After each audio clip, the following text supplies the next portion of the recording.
Rolex sells around 1 million watches a year. Apple sells more iPhones in an afternoon. Yet somehow the watch brand, making fewer pieces than a mid-size car company, has people on wait lists for years, paying double sticker price to get one. That's not an accident. That's not bad planning. That's the business model, and once you see how it works, you'll never look at a Rolex ad the same way again. Here's the part that sounds backwards at first. Rolex could make more watches.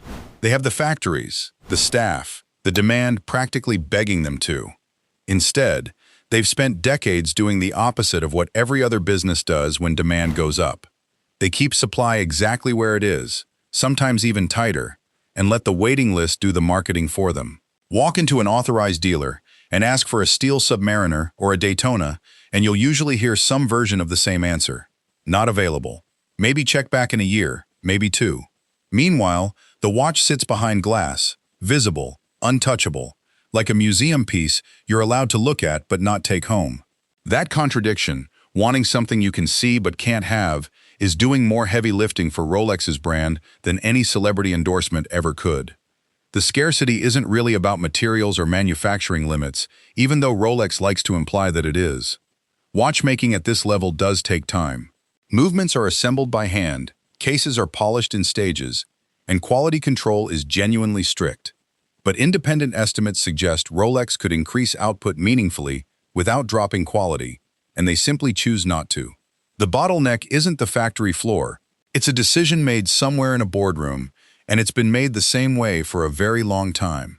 Think about what happens the moment something becomes hard to get.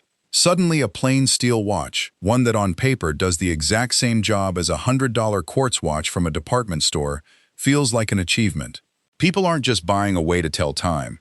They're buying proof that they waited, that they know someone, that they got in before everyone else did. Scarcity turns a product into a status symbol, and status symbols don't need to justify their price the way ordinary products do. The waitlist itself has become part of the mythology.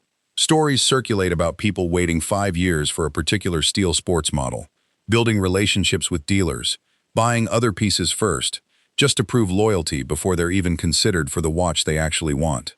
Some dealers keep informal priority lists based on purchase history and how much a customer has spent over the years. It sounds almost feudal, like earning favor with a lord instead of buying a product off a shelf, but that's precisely the point. Difficulty is the feature, not the flaw. That difficulty has created an entire secondary economy that Rolex never has to lift a finger for. Watches that retail for around $10,000 new can sell for double or triple that on the resale market, sometimes within days of being purchased. Certain steel sports models have appreciated faster than stocks, faster than real estate in some markets, all while technically being mass-produced consumer goods. Somewhere out there, someone bought a watch, walked across the street, and sold it for a profit larger than most people's monthly rent. Nobody manufactures a shortage that valuable by accident. And here's the part that really shows the strategy at work. Rolex barely advertises the watches people actually want. You won't see many ads for the Submariner or the Daytona because they don't need selling. What you will see plastered across golf tournaments, tennis championships, and yacht races is the brand itself, reinforcing the idea of prestige and achievement without ever pointing at a specific product you might actually be able to buy. The advertising isn't there to move inventory. It's there to keep the desire simmering while the inventory stays exactly where Rolex wants it. Even the way dealers are trained plays into this. Walk in as a first-time customer with no purchase history and ask directly for the model everyone wants, and you'll often get a polite but firm version of no, sometimes paired with a gentle suggestion to buy something else first, something less popular, to start building a relationship. It's a strange kind of gatekeeping for a luxury retail environment, closer to a nightclub bouncer than a salesperson, and it works precisely because people accept it as normal. Nobody questions why a company would turn away a customer holding cash. They just assume the watch must be worth the trouble. Compare this to nearly every other industry, where the goal is to sell as many units as fast as possible. Car companies run inventory clearance events. Phone companies practically beg you to upgrade every year. Rolex does the opposite on purpose, and the result is a brand that feels less like a product line and more like an exclusive club with a very long waiting room.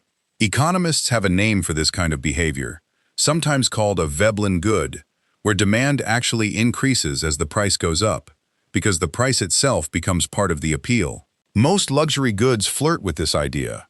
Rolex has built an entire empire on it. There's a psychological trick buried inside all of this too. When something is freely available, our brains barely register its value. The moment access gets restricted, that same object suddenly feels rare, important, worth chasing. Retailers have known this for decades, which is why limited edition labels show up on everything from sneakers to fast food menu items. Rolex simply applied that same principle at the highest possible level and never let go of it, decade after decade, watch after watch. To understand why Rolex behaves this way, it helps to look at where the strategy started. Decades ago, long before waitlists and resale markets existed, the brand's founder made a deliberate choice to position the watches as precision instruments worn by explorers, deep-sea divers, and record-setting pilots, rather than simple accessories. Every watch was tied to an achievement. A diver's watch went to the bottom of the ocean. A pilot's watch went into the cockpit of a supersonic jet. That association between the object and extraordinary accomplishment never faded, and it gave Rolex something most competitors never had: a reason for people to want the watch before scarcity even entered the equation. Once that reputation was locked in, restricting supply became a natural next step rather than a risk. A brand associated with elite achievement doesn't need to chase volume. It can afford to let demand build quietly, while dealers keep shelves that look almost empty. Contrast that with a company competing purely on price, which has no choice but to sell constantly and discount often, since its identity depends on being everywhere. Rolex built the opposite identity on purpose, one where being hard to find is treated as proof of quality rather than a supply chain problem. The specific models matter here too. Not every Rolex sits behind a years-long waitlist.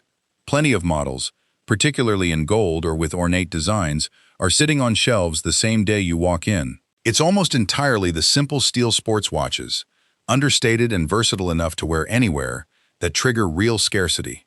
That's not random either.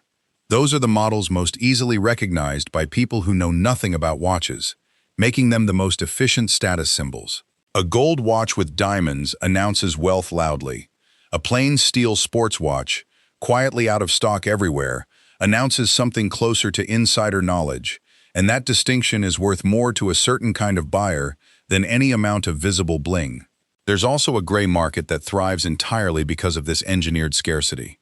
Independent sellers buy watches wherever they can find them and resell them at inflated prices to people unwilling to wait years through official channels. Rolex doesn't openly endorse this market, but it doesn't fight it either, because every resale at double the original price reinforces the perception that the product is worth chasing. A company that wanted to shut scarcity down completely could increase production tomorrow. The fact that they haven't, decade after decade, tells you everything about how intentional this really is. A friend of mine spent almost 3 years building a relationship with a local dealer, buying 2 other watches he didn't particularly want, just to eventually be offered the steel sports model he'd been chasing the whole time. When it finally arrived, the strangest part wasn't wearing it. It was noticing how differently people reacted once they recognized what it was. Conversations changed. Strangers commented on it in elevators. None of that came from the watch telling better time than his old one. It came entirely from what the object represented and how hard it had been to get. Is the watch itself worth the wait, the markup, the years of quiet relationship building with a dealer just to be allowed to spend your own money? That depends entirely on what you're actually buying. If it's craftsmanship and mechanical engineering, there are excellent watches available immediately for a fraction of the price and effort. But if what you're really buying is the story, the scarcity, and the quiet proof that you earned your way onto a list, most people never even get invited to join, then the wait itself might be the entire product. And Rolex knew that long before any of us caught on.